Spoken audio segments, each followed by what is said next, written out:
ہمارے چینل تبلیغ T V کو ضرور سبسکرائب کریں اور نئی اپڈیٹس کے لیے گھنٹی کے بٹن کو ضرور دبائیں۔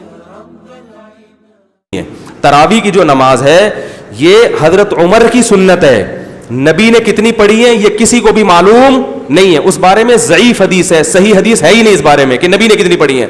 وہ جو حدیث ہے نا کہ نبی غیر رمضان اور رمضان میں 8 سے زیادہ نہیں پڑھتے تھے، یہ حدیث سند کے لحاظ سے صحیح ہے، متن کے لحاظ سے صحیح نہیں ہے، یہ متن میں اضطراب ہے، کیونکہ دوسری حدیث میں آتا ہے کہ رمضان میں زیادہ پڑھتے تھے،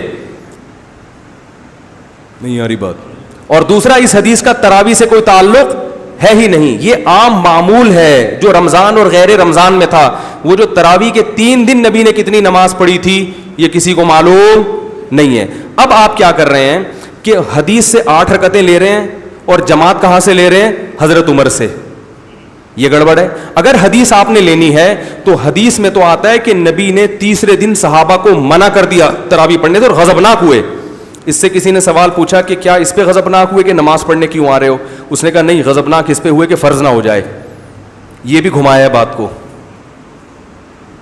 بھائی غضبناک اگرچہ وجہ یہی تھی کہ فرض نہ ہو جائے، لیکن غضبناک ہوئے اس پر کہ دوبارہ پڑھنے کیوں آ رہے ہو، اتنا شوق کیوں دکھا رہے ہو؟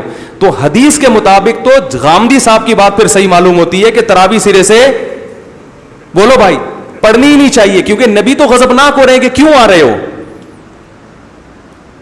نہیں آ رہی بات۔ اس غضب کی اصل وجہ یہی تھی کہ فرض نہ ہو جائے، مگر اس اصل وجہ کی بیس پر آپ نے جب منع کر دیا تو پھر آپ کیوں پڑھ رہے ہو؟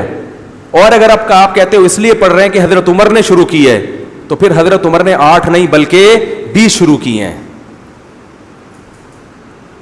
ایک تو موطا امام مالک کی 8 والی حدیث ضعیف ہے، اس پر میں بھی بیان ریکارڈ کرواؤں گا انشاءاللہ، اور سب سے بڑی دلیل اس 8 کے ضعیف ہونے کی یہ بھی ہے کہ حضرت عمر کے دور میں تابعین تبع تابعین اور صحابہ، ان میں سے کسی ایک سے ضعیف روایت بھی دکھا دیں کہ رمضان میں کسی نے جماعت کے ساتھ 8 رکعتیں پڑھی ہوں، کوئی ایک صحابی دکھا دو۔ تو یہ کیسے ممکن ہے کہ صحابہ تابعین تبع تابعین کو حضرت عمر کی سنت کا پتہ، حضرت عمر کے کہنے سے تو شروع کر رہے ہیں، مگر جتنی رکعتیں حضرت عمر نے پڑھوائی ہیں اتنی نہیں پڑھ رہے، کوئی 16 پڑھ رہا ہے، کوئی 20 پڑھ رہا ہے، کوئی 40 پڑھ رہا ہے، 16 سے کم نہیں ملتی ہمیں، 8 کوئی بھی نہیں پڑھ رہا۔ تو اصل سنت اگر 8 تھی تو کوئی ایک تو ہونا چاہیے نا۔ نہ عبداللہ بن مسعود 8 پڑھ رہے ہیں، نہ عبداللہ بن عباس سے کہیں ثابت ہے، نہ تابعین سے، اور پھر یہ بھی نہیں بلکہ 700 800 900 سال، 1000 سال، 1200 سال گزر جاتے ہیں، پوری دنیا میں کہیں بھی ہمیں 8 رکعت پڑھنے والا کوئی ایک فرد بھی نظر نہیں آتا۔ علامہ شامی نے 150-200 سال پہلے لکھا پورے روئے زمین پر حرمین سمیت، مکہ مدینہ سمیت کہیں بھی 20 رکعت سے کم ایک رکعت بھی نہیں ہو رہی۔ تو یہ اجماع امت ہو گیا کہ نہیں ہو گیا؟ اب میں نے دعویٰ کیا اس پر اجماع ہو چکا ہے، تو محترم نے پتہ کیا جواب دیا؟ جواب یہ دیا کہ چاروں ائمہ کا تو اجماع نہیں ہے، امام مالک تو 36 کے قائل ہے۔ میں کہہ رہا ہوں کہ صدیوں تک اجماع رہا ہے، اس جواب کو پی کے کیا کر دیا؟ چاروں اماموں کا تو نہیں ہے، اور وہ بھی غلط۔ چاروں اماموں میں سے ایک اگر 36 کے قائل ہیں تو کم سے کم 20 رکعت پر تو اجماع ہو گیا نا۔ یہ جواب بھی کیا کر دیا؟ پی گیا۔ اور دوسری بات یہ کہ میں نے یہ دعویٰ کیا، میں نے دعویٰ نہیں کیا کہ ہمیشہ سے اجماع ہے، میں نے کہا ایک دور امت میں ایسا آیا ہے اور طویل عرصے تک آیا ہے کہ پوری امت 20 رکعت پر جمع رہی ہے، جبکہ حدیث میں آتا ہے کہ میری امت گمراہی پر جمع نہیں ہو سکتی۔ تو اس سے علماء کہتے ہیں 1 سیکنڈ کے لیے بھی گمراہی پہ جمع نہیں ہو سکتی۔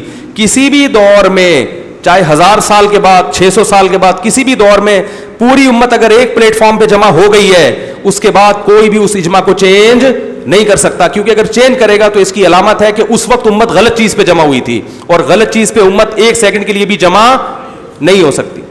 تو ان باتوں میں سے کسی بات کا جواب نہیں ہے، اور دعوے ہی دعوے ہیں۔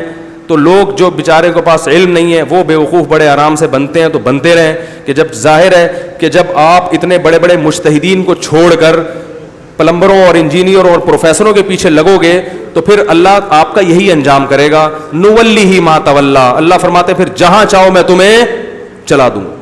تو ان ائمہ اربعہ جن کو پوری امت نے فالو کیا، ان کو تو یہ سمجھ میں نہیں آیا کہ اصل سنت کتنی ہے، 8 رکعتیں ہیں بھائی، وہ چاروں امام احمد بن حنبل کا ترمذی سے تو قول پیش کیا کہ وہ کہتے ہیں اس میں کوئی تعداد متعین نہیں ہے. 8 کا انہوں نے بھی نہیں کہا کہ 8 اصل ہیں, باقی کوئی تعداد نہیں. لیکن جو امام احمد بن حنبل کے اصل مذہب کی کتابیں ہیں, ان کے جو شاگرد ہیں وہ نقل کرتے ہیں کہ امام احمد کے نزدیک بھی افضل کتنی ہے, 20 رکعتیں. وہ قول کیا ہوا, وہ پی گئے. تو ان میں سے کسی کی بھی سمجھ میں نہیں آیا. پھر بھی میں کہتا ہوں بھائی آپ 8 پڑھیں, کوئی فرض نہیں ہے تراویح 20 رکعتیں پڑھنا, آپ 8 پڑھیں. لیکن 20 پڑھنے والے کو یہ کہنا کہ یہ بیوقوف ہیں, ان کو دلائل کا نہیں پتا, جیسے کہ ان کا طرز عمل یہی ہوتا ہے, یہ طریقہ کیا ہے, یہ غلط ہے. یہ انفن فی الماء وسطن فی السماء ہے. اس کا اردو میں ترجمہ دیکھ لینا لغت میں, کیونکہ یہ ترجمہ منبر پہ بیان کرنے کا نہیں ہے, یہ صرف عربی میں ہی چلے گا. انفن فی الماء وسطن فی السماء, ناک پانی میں, باقی چیزیں کہاں ہیں یہ آپ خود سوچ لیں. تو ایسے ہی ہے یہ باتیں, ٹھیک ہے.